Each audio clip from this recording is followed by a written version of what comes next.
Good evening, everyone. It is my honor to welcome you all for this wonderful podcast, a great initiative by our Fogsi president, Sunita Tandulwadkar ma'am, who had also initiated various other interesting projects like Sampurna, Arogya Yogyatra, HPV vaccination drive, and many more to come for the well-being of adolescent girls, middle-aged women, and also postmenopausal women.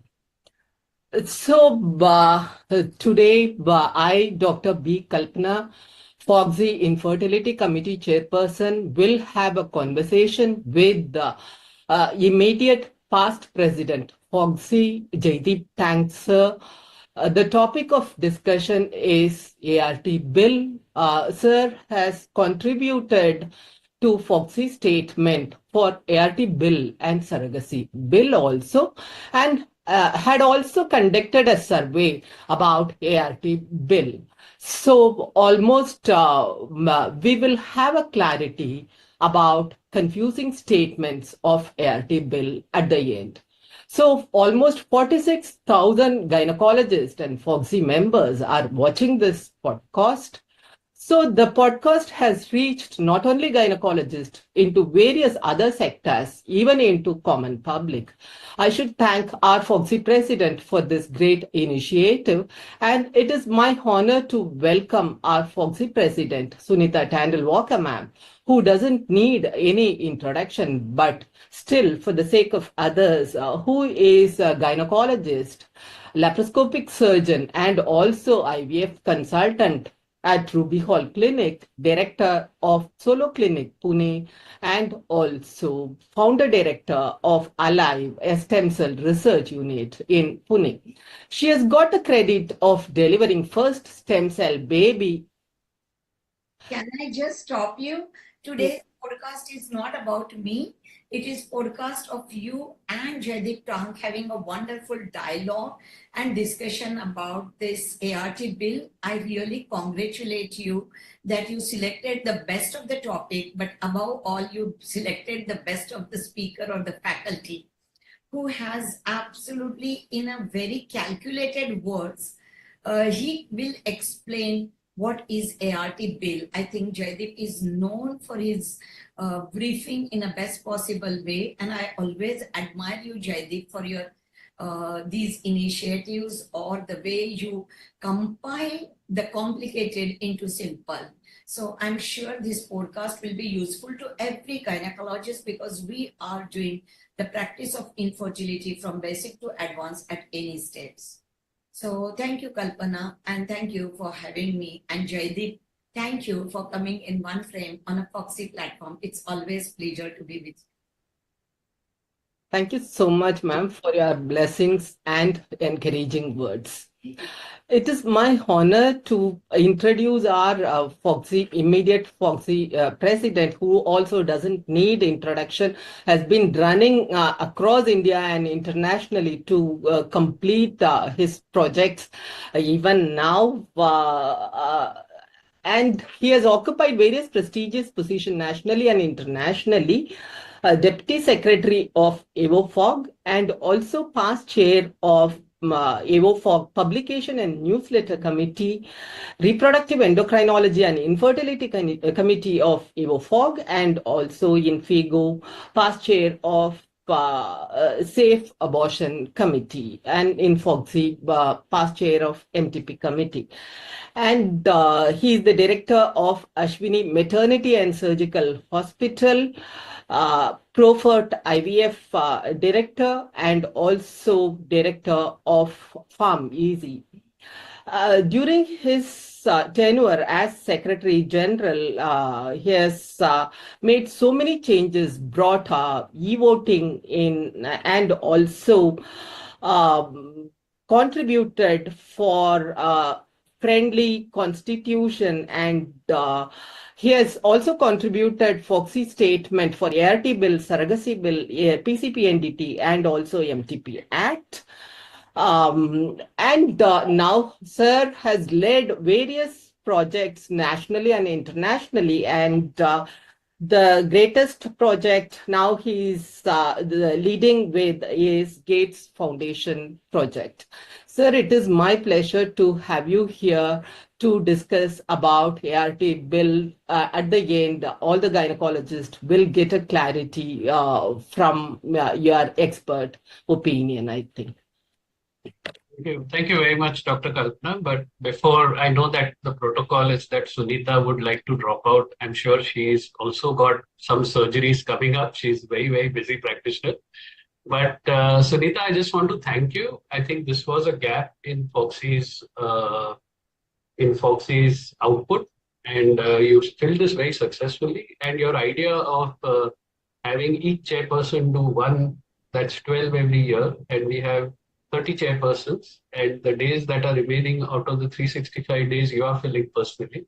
I think it's a wonderful idea, and even the logistics which surround the idea you have really taken care very nicely.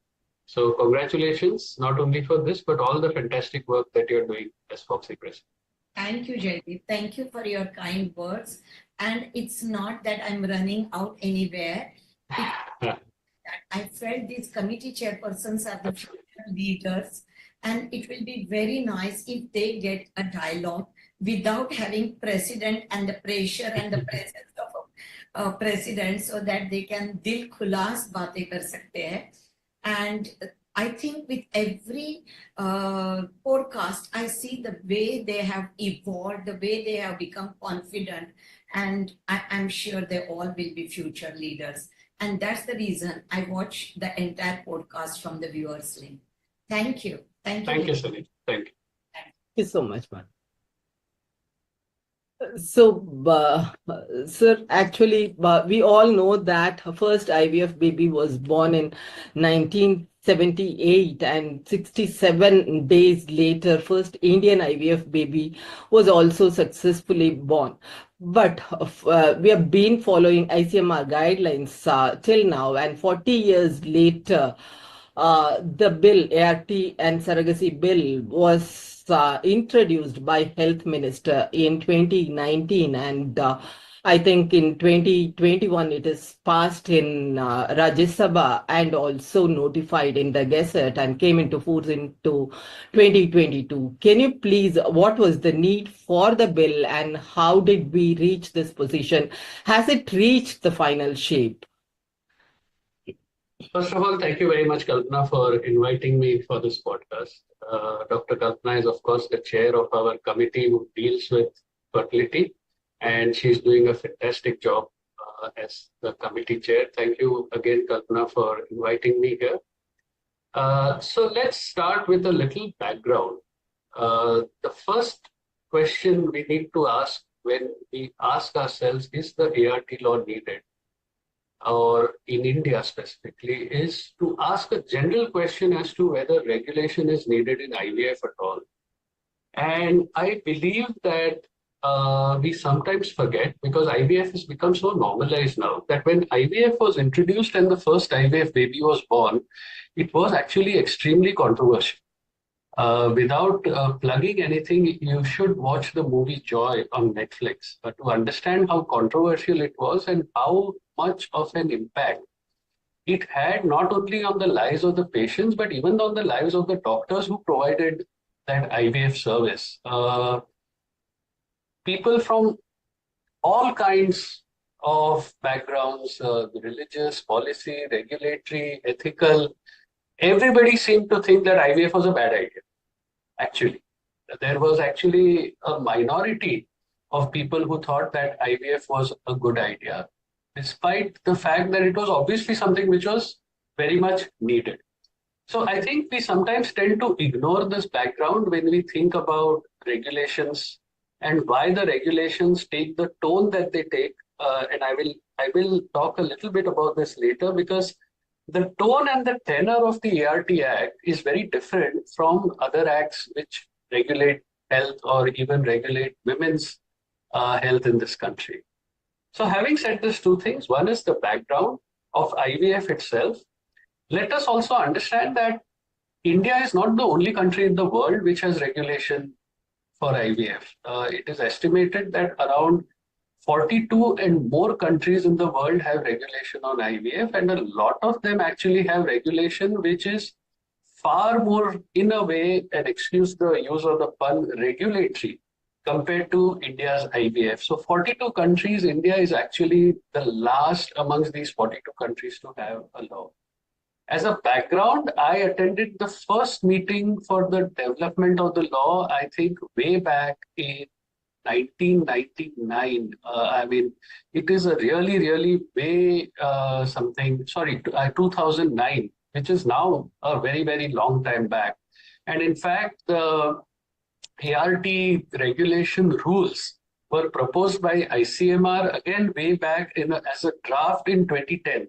So after our meetings in 2009, in 2010, this draft came out, ICMR guidelines came out. And honestly, there was the feeling that it's always better to operate in a regulated environment rather than operating in a vacuum.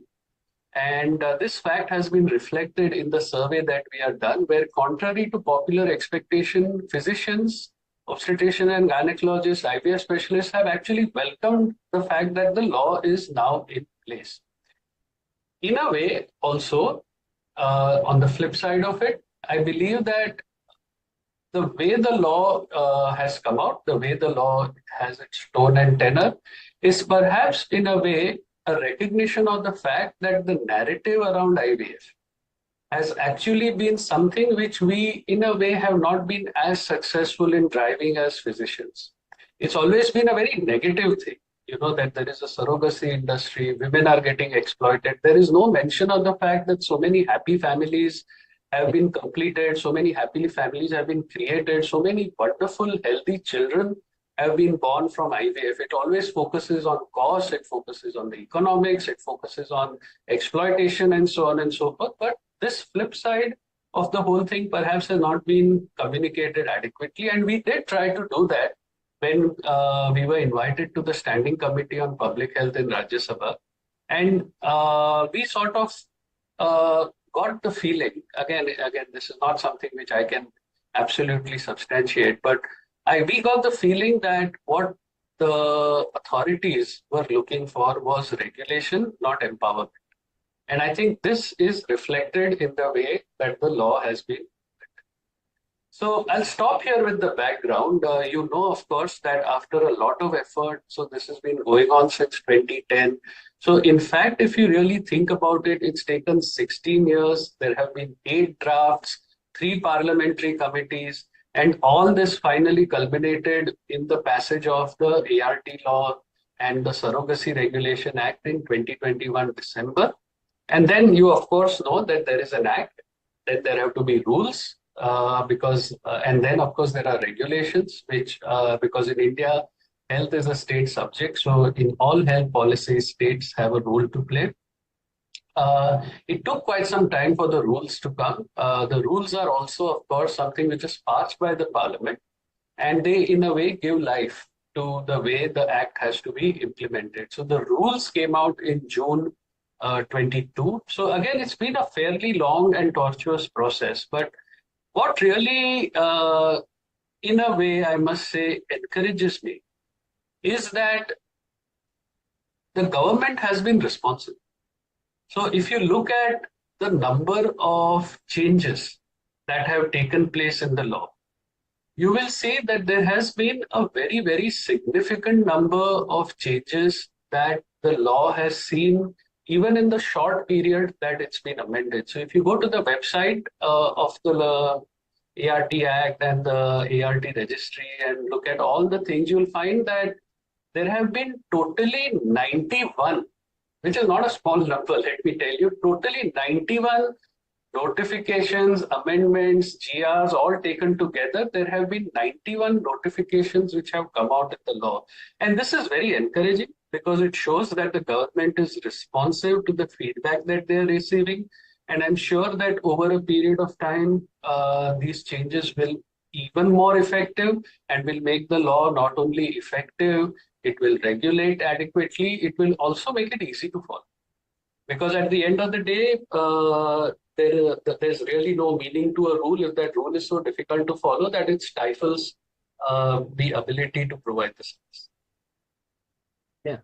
Yeah. I think you have been a part of this committee which formed ART rules, but few statements are little confusing for the sake of gynecologist.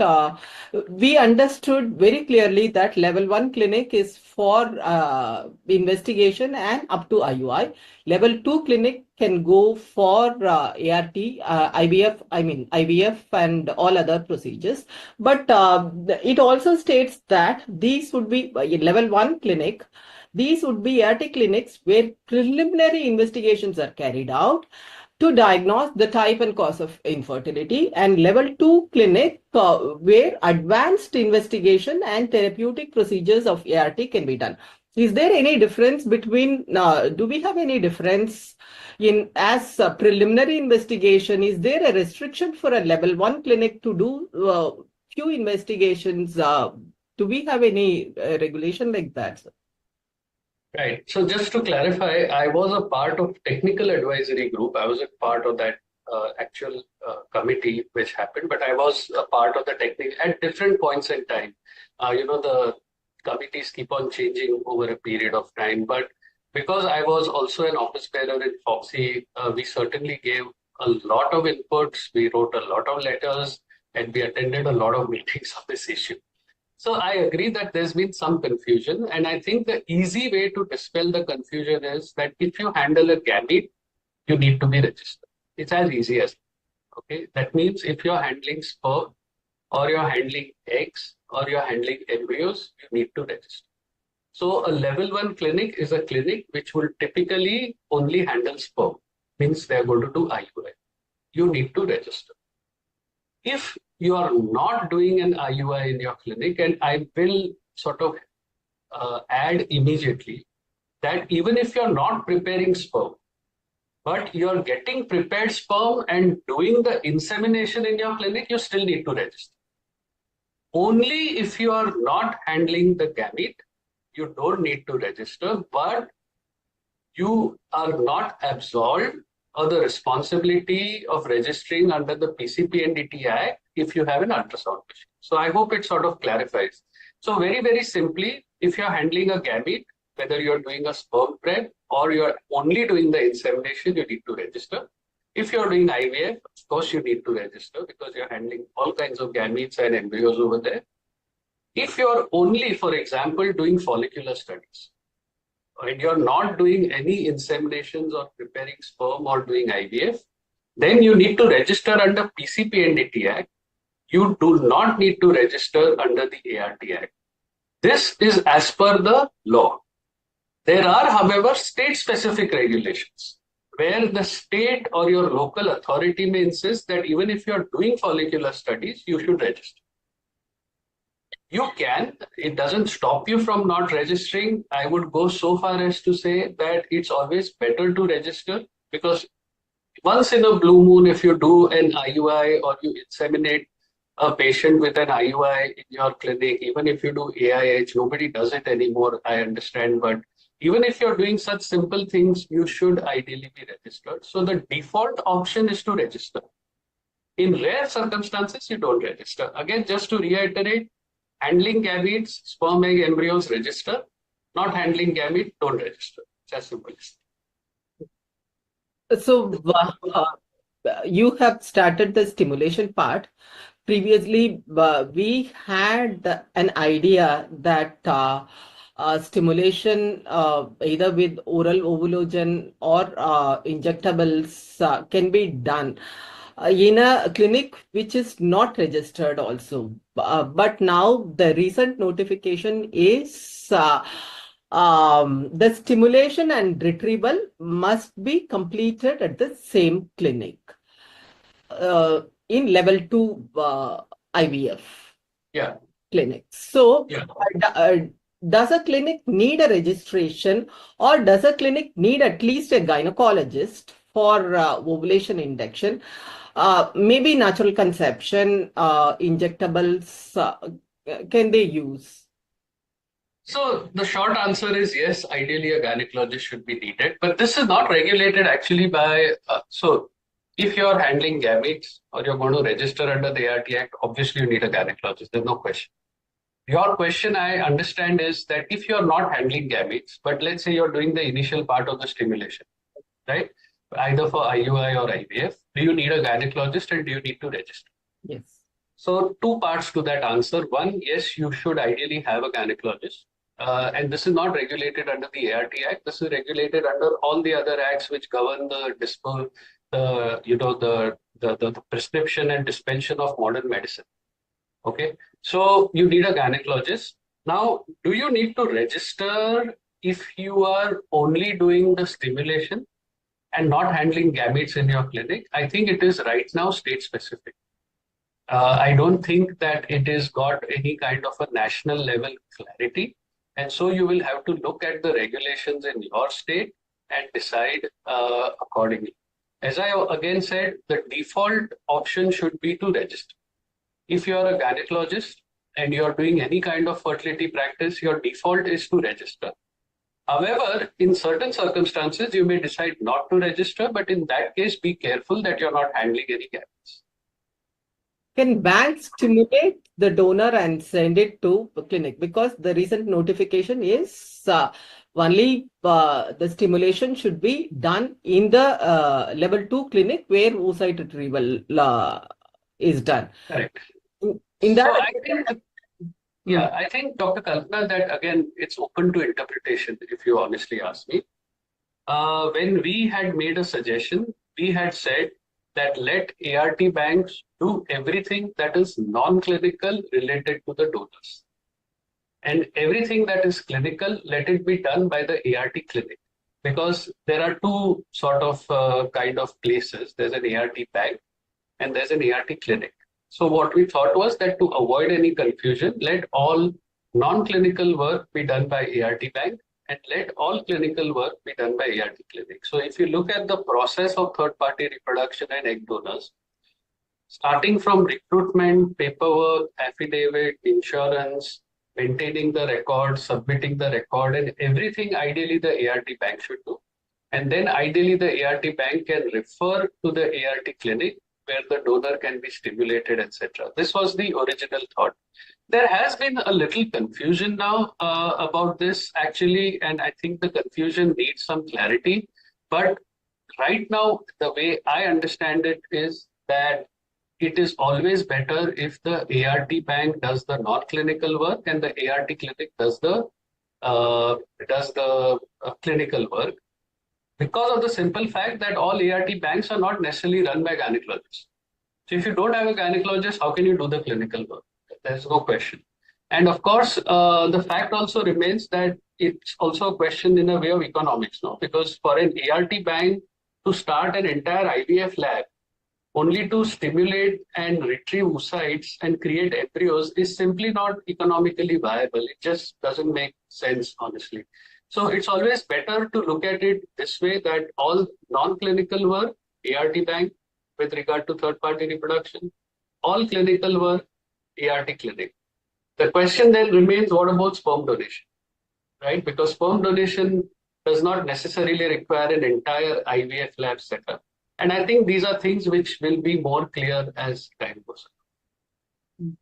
When a clinician is getting a donor from a bank, what documents should she get? Because the consent is always in the hands of clinician.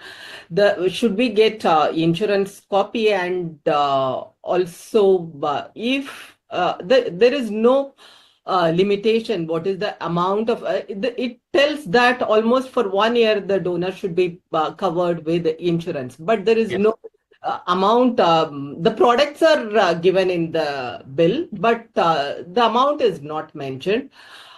So what are all the documents the clinician should get, and what is the evidence that we are getting from a particular bank, if at all, if we face some legal issues? I would have to say that you should get all the possible documents. Keep it as simple as that, okay? A copy of the file that lies with the ART bank should also lie with the ART clinic. I think let's not nitpick. What difference does it make if you have photocopies, a few more or a few less photocopies, right? It makes no difference at all.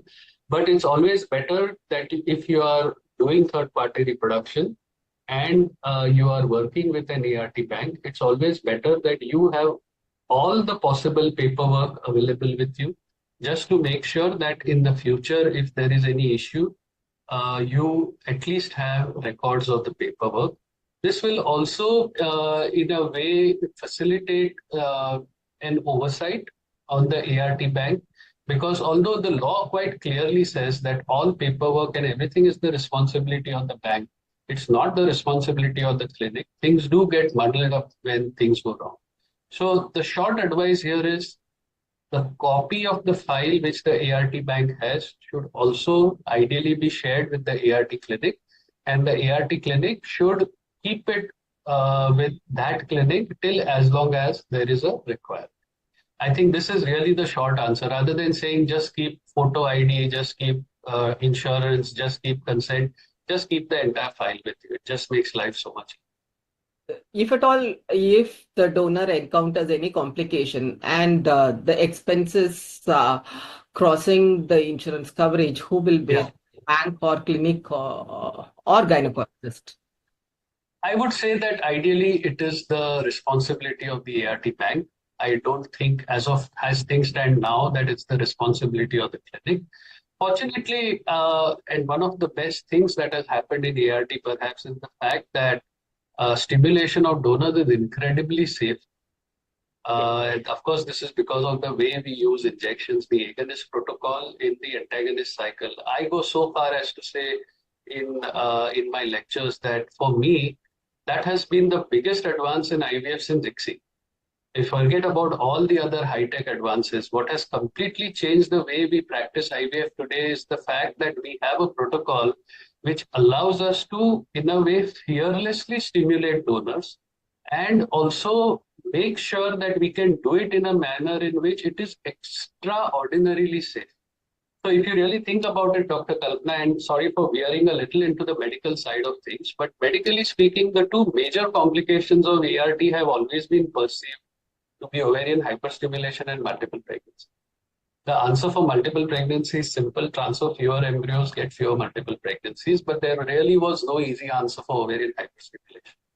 And I think what perhaps there was no realization when this law was framed or when the rules were framed was that stimulation for donors is now completely different and infinitely more safer than it used to be once upon a time. I think this has not been recognized in the Act, and perhaps it does need to be taken into consideration in some of the rules that affect donor cycles. So just to give you an example again, and going back to the Act now, when the Act came out, they said that you are supposed to retrieve only a certain number of mature oocytes, right? And this again was a reflection of the fact that stimulation for donors was thought to be very, very unsafe. Other restrictions, like a donor was allowed to donate only once in her entire lifetime, and so on and so forth. And all this stemmed from the fact that stimulation for donors was perceived to be very unsafe. But it didn't take into consideration this new protocol of agonist, trigger, and antagonist protocol, which has eliminated hyperstimulation, right?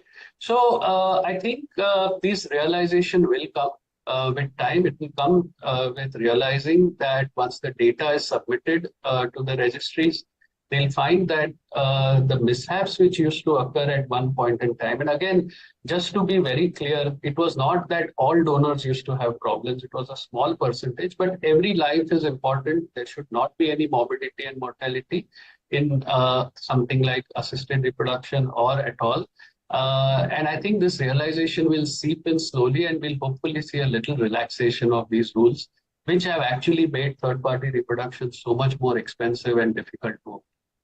Yeah, it is impossible for a clinician to stimulate for 7 follicles or 7 oocytes. Exactly. Yeah. In fact, it's a little funny that, I had once written to an authority figure asking that, I've been doing IVF for 20 years now, and I still don't know after 20 years how to stimulate a patient so that I get only 7, and that also 7 mature oocytes. Okay, because obviously at the time of pickup, I don't know whether they're mature or not. And suppose so my embryologist tells me that now you got 7, you stop. And suppose I stop and out of that 7, only 3 are mature. What am I going to do? That whole cycle, that whole effort of the commissioning patient is completely wasted. And I got a reply saying that you can achieve it if you do it carefully. I'm still, I was a little sort of taken aback at that time because I always thought that I do stimulation very carefully, and I didn't know there was a way to be careful where I could achieve this. So, I mean, again, these are things which happen when perhaps the medical context of the whole thing is perhaps not taken into as much consideration as it should have. But I'm sure, and I am very positive on the way the government is responding, to the feedback. As I told you, 91 notifications in the short time since the rules have been implemented is not something that you would usually see in a healthcare legislation. For the sake of the gynecologist, I'm asking, as far as the PCPNDT Act is concerned, when we change the address, initially we pay, I think 35,000 for change of address. We generally pay only 500 rupees. But here the law says that re-registration, almost payment of registration fee is also needed. So it could be 50,000 or 2 lakhs. Is it not too high for change of address, and there is no clear idea in the rule act? I agree, and this part of this confusion actually comes because of the fact that the interpretation of the law is different by different district level authorities and sometimes even state level authorities. Again, you could say, Dr. Kalpana, that this is in a way a narrative that because IVF is so lucrative, it's okay to charge ART clinics more. I'm very sort of frank and blunt about it. But Like that. I think the government should take into consideration the fact that there are all kinds of ART clinics. There are clinics which are doing very well. There are clinics which are just starting, and economics like this do affect clinics very significantly. And at the end, disincentivize providers from providing services.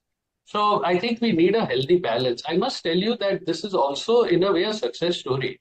What is the registration that is there now under the ART Act was actually 2.5 times more in the original amendment that was proposed, and because of some advocacy, the government actually bought it down. So again, I see hope in the future. I think no law is born perfect.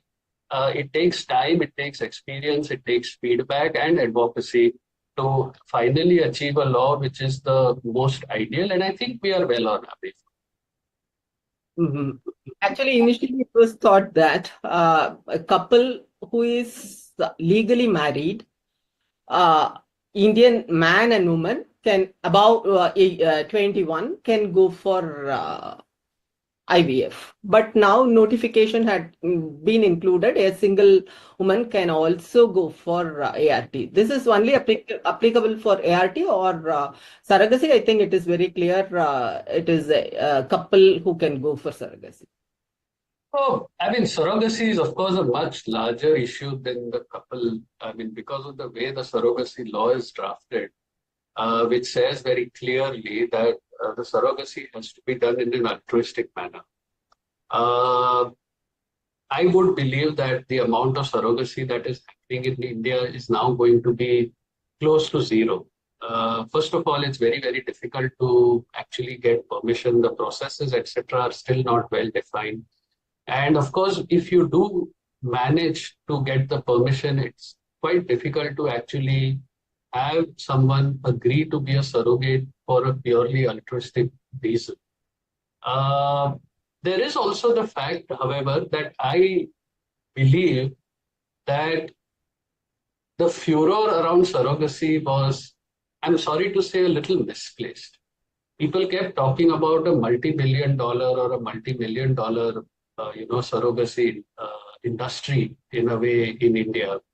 I know that there was one blog in the Economic Times which said that surrogacy in India is estimated to be a $2 billion industry. And when we were preparing the presentation, and again, even in this, there are so many ranges. One Economic Times blog said that it's a $2 billion industry. There was another Live Mint article which said it's a $400 million industry. Obviously, the gap is very large.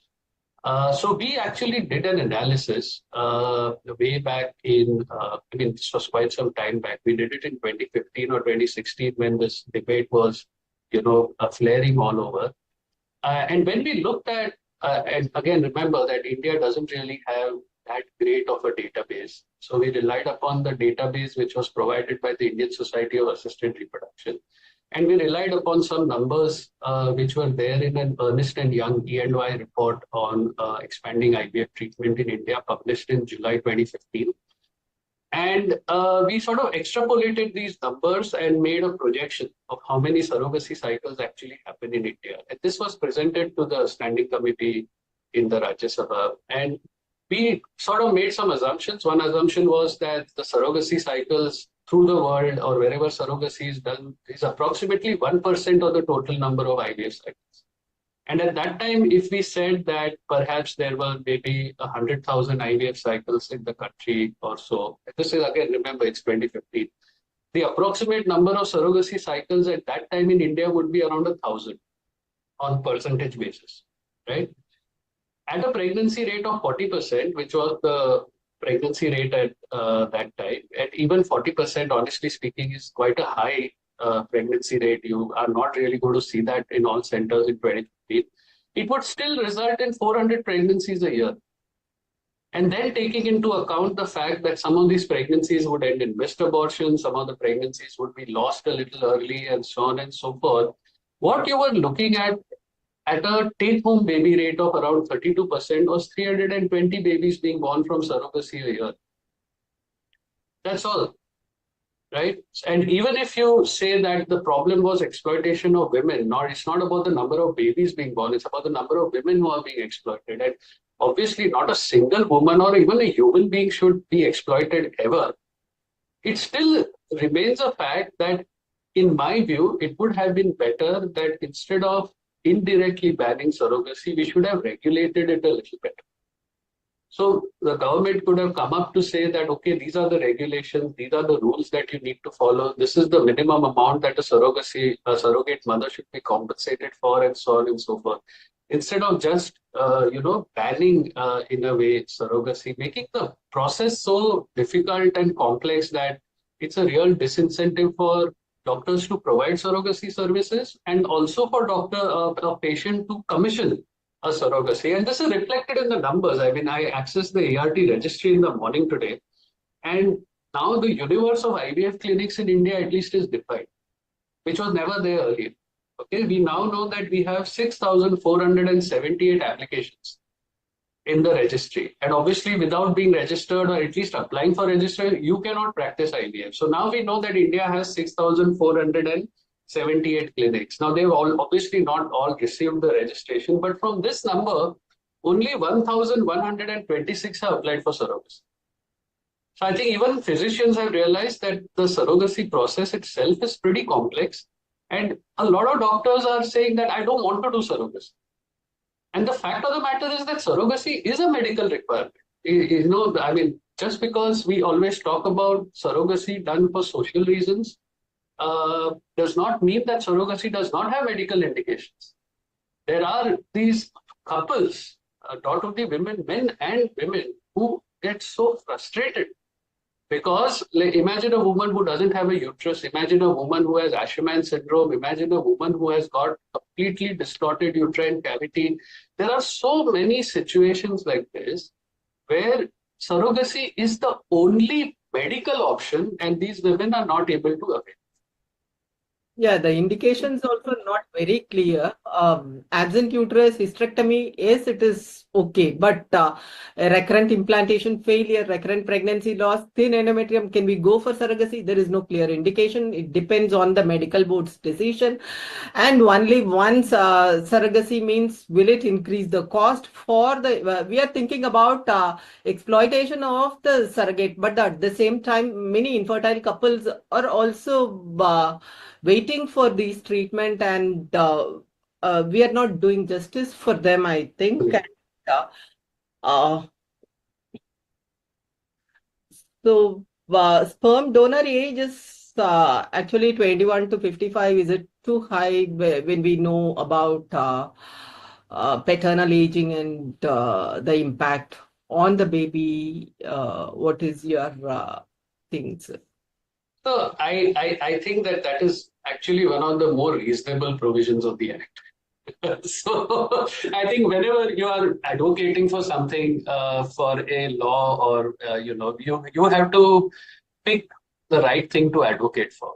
And I don't think that this is something which makes too much too much of a material difference. I understand that people say if your legal age of marriage is this, and it becomes a barrier for that person who has a known diagnosis to undergo treatment. So, like for 2, 3 years, even if there's an azoospermic person or something, they can't undergo treatment, and I fully understand that, right? But at the same time, I would have to say that this is not something which would affect a very, very large, percentage of couples who want to conceive. And so I think in a way we have to pick and choose what we are advocating for. Kalpana, I don't like the word fighting for, because you're not fighting with the government. You're advocating for something which you think is right. The government has its point of view. You need to understand that. You need to realize that. And when you talk about advocacy, I think the word fighting has a very negative connotation. Because at the end of the day, the government's not doing something to only trouble you. They are doing something which they think is right for you. They are doing something which they think is preventing exploitation and so on. So I don't like this terminology of fighting for something in advocacy. I think you're advocating for something because that is your point of view. You also must understand the government's point of view. Okay, so I think this is actually, for me, one of the more sensible provisions of the Act. It's not to say that it's a perfect provision. I don't think there anything like a perfect provision in a perfect law exists in this entire world. There will always be exceptions to the law, because the laws are made not for the exceptions, but for the large majority of them, right? So I pretty much have no disagreement with this provision. And actually, gynecologists are a little confused about the punishment given in the, Yeah. and that was too much, and non-bailable offense. I agree. What is actually a sale of gametes? When a clinic is getting from the bank, is it like patients directly approaching the clinic, or what does it mean? I think a lot of what happens in laws and regulations then gets clarified by case law. Now, the problem in this country actually, or I think any country in the world, why are we singling out our country, is the fact that sometimes the process itself is the punishment. So I understand that over here, so if you compare this with the PCPNDT Act, and that's what I was talking earlier about the tone and the tenor of the Act. If you look at the MTP Act of India, the MTP Act of India is very much an empowering act. It shields those who seek abortion, and it shields those who provide abortion from the section of the Indian Penal Code which criminalize abortion. So if you look at that, our old Indian Penal Code that we got from the British, it criminalizes abortion both for the person who seeks the abortion and the person who provides the abortion. So the MTP Act was devised to shield providers and those who sought abortion from the provisions of the Indian Penal Code, right? So it's an empowering act. It's a wonderful act. I think that the MTP Act, and I've said this so often, is one of the most elegant pieces of legislation brought out by a parliament. And the tone of that act is empowering. The tone of this act, however, is regulatory. And again, this stems from the background of what IVF is. It stems from the narratives which surround IVF and so on and so forth. So if you look at the punishments within the Act, okay, unlike the PCPNDT Act, this is a two-step of punishment. I still think the punishment is too harsh. I still think that a little more nuance in terms of defining what the punishment should be is grossly needed. You cannot have the same punishment for everything. And over here, the same punishment is applied across the board, whether there's a mistake in filling a form, whether there's a mistake in or a medical complication, there is a mistake in mislabeling the specimen.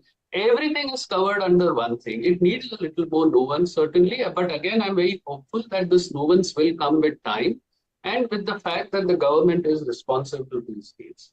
So your question was about sale of gametes. And again, I think when it's a relationship between an ART bank and an ART clinic, and when you follow all the provisions, this doesn't really come into the picture.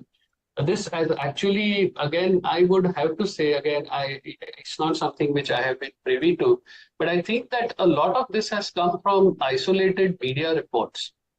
And say that, all right, this came in the newspapers, that came in the TV, so let's address this question without looking at the big picture of the whole thing. Actually, from the beginning, gynecologists have little hesitancy towards surrogacy. Now, the Surrogacy Act also says that storage of embryos for the purpose of surrogacy is not applicable. And if we have surplus embryos, what are we going to do? Are we going to discard it? And if the surrogate withdraws her consent, then what to do? Should we go to board? And it is inconclusive. And how do we go? It's inconclusive, but I would have to say, Kalpana, that in this instance, I would say that you can't override the surrogate specialist. The surrogate has her own agency. She has her own will. And even if on the day of embryo transfer, the surrogate says, now I don't want to do this, that is perfectly fine. There is this whole debate of what happens if a surrogate decides to undergo an MTP, for example, right after this thing. And I've always said this, and I will continue to say that it is ultimately the surrogate's decision. She is a woman. She has agency over her own body. And there is nothing that can override her own agency, her own desire, and her own consent. So over here, I would have to say that whenever such a situation arises, what we should actually be focusing on is in a way, the woman behind the surrogate, and not look upon her as a surrogate, but as a woman. So I really have absolutely no hesitation in saying this, that at the end of the day, her agency, her desire, her consent simply cannot be overridden. So it is little complicated to understand. Absolutely. Can you please compare our bill with international bills, merits and demerits of? Social situations are very different. What is contextual in our social context, what is contextual in our law may not necessarily reflect on, what is there abroad. But it's good to understand what the global scenario is. As I said, around 42 countries in the world have a legislation, and another perhaps 31 countries have registries with some rules defining, how IVF should be conducted and so on and so forth. And just to give you an example, for example, Switzerland, Norway, and Germany, egg donation not allowed at all. Whereas in India, third-party reproduction is very much allowed and is very much accepted. In a lot of countries, the age limit is the same as what is there in India. So, for example, Serbia, France, etc., the age limit there is around 35. The maximum number of donations. Now, this is something which has been a contentious issue. Our law says that it should be one egg donation in their entire lifetime. And I think that this is perhaps too less. It will cause us to have a scarcity of patients who are willing to donate oocytes. And of course, it is again variable. There are some countries where just one is allowed. There is another country where there's almost no limit. I mean, the most common number for the number of egg donations that is allowed is between 4 and 6. So I think we also need to work on this and try and find a way of, getting this.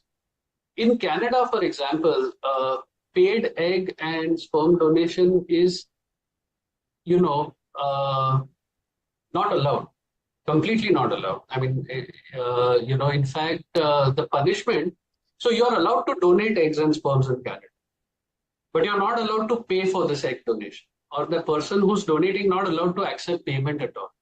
And if you look at the way, the law is over there, then actually, if someone pays for donating eggs and sperm, means the person who pays, okay, can be punished very severely. And that punishment is actually equal to the punishment which is given for inciting violence, or even genocide. So it's a very, very distinct.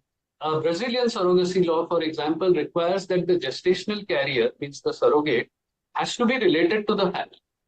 So you can't do it in a non-relative. So, I mean, there are all kinds of laws. I would have to say that, when our law came out, perhaps because we lacked this international context about IVF, and again, we didn't take into account the narratives and the background, we were a little taken aback. But on retrospect, our law is not too bad. At least there are no restrictions on patients undergoing IVF treatment themselves, or the provisions for patients undergoing IVF themselves are extremely reasonable, I would say. It's third-party reproduction, which in fact has been affected the most, and surrogacy is now, as I said, almost non-existent. So, donating only once or being a surrogate only once in her lifetime definitely will increase the cost of. It has. So I would hesitate, Kalpana, to compare surrogacy and egg donation. I think they are completely sort of different, and I have no thoughts about the number of times someone should be a surrogate, etc. I think that's a very, very difficult kind of a discussion. It pretty much depends on the woman and so on and so forth. It's also a very tricky discussion. So I would hesitate to venture into that. If someone were to tell me that, all right, surrogacy only once in their lifetime, given the fact that the requirement for surrogacy is so low to begin with, I would not have much argument with that, honestly speaking. All right, now this is my personal opinion. It's not Fogsi's opinion. This is my personal opinion, but so I'm just qualifying that. But for egg donation, certainly, I do think that a little relaxation on this is needed. Women should be allowed to donate at least 3 times. I mean, as I said, if you compare it to the global context, the most common number is 4 to 6. I'm not saying you need to make it 6, but at least around 3 times a woman can safely donate oocytes. You can build regulations into it to say that she can't donate in the next immediate month. There should be a certain interval between donation. There has to be a certain age at which she's allowed to donate again, so on and so forth, which is all well and good. But it is quite evident now that because of the way things are now, the cost of third-party reproduction has increased exponentially.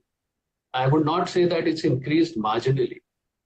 So there is, of course, all the legal requirements. Again, this is not to say that they are bad. I hope I'm not misunderstood on this point. All I want to say is that there could possibly be ways to make the whole process easier, more equitable, and in the end, if it becomes more expensive, the person who suffers the most are the patients. So previously, for example, someone who needed an egg donation could perhaps have afforded 2 cycles or even 3. Now they'll be not able to afford so many cycles. So the amount of opportunities that are available to them to get pregnant will reduce. And it will be, at the end of the day, they will have to suffer, because in India, IVF is not much available as a sponsored or a insured, or even the state does not pay for the expense. Most of the expense for IVF is even now out of pocket. So it's a direct sort of a impact on the patient. So I would have to say we need to figure this out very sensibly, balancing both sides of the equation, demand supply, the rights of the donors, the rights of the commissioning parents to, get a child and so on and so forth. It's not something which, can be hashed out over a cup of tea or coffee. It's a long discussion, but I think it's a very much needed discussion. Even sperm donation is one you want to say. Absolutely. I mean, that is really, I think that if there is one thing which needs to change immediately, it is that. And you have conducted a survey across India about the understanding of ART bill and various other concepts of ART bill. What was your conclusion? What did you come to know at the end of the surveys? I think I think we're running a little short of time, so I'll be very, very brief. But I just want to say 2 or 3 things. First, there was overwhelming support for the act. When we looked at our responses, 83% of the respondents, and these were respondents, quite a large number of respondents, cutting across geography, cutting across gender, cutting across all kinds of age. 83% of the respondents said the act was needed.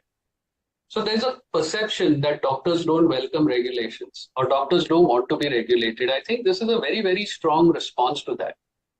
It's not that doctors don't want regulation. What we would like to have is well-meaning regulation, which is easy to follow. And that is where the rub is. So while most doctors felt that the act was needed and welcomed the act, doctors also had certain apprehensions about the act. And we have already touched upon some of the apprehensions about the act. One apprehension was the economics of the act. The fact that it's not very easy to register economically as well as logistically.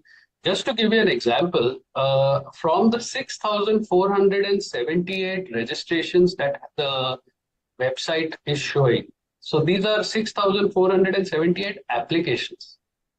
Only 2,245 have been registered. It's like just 1/4 of all the applications have had their registrations processed. And this applications have been made since 2022.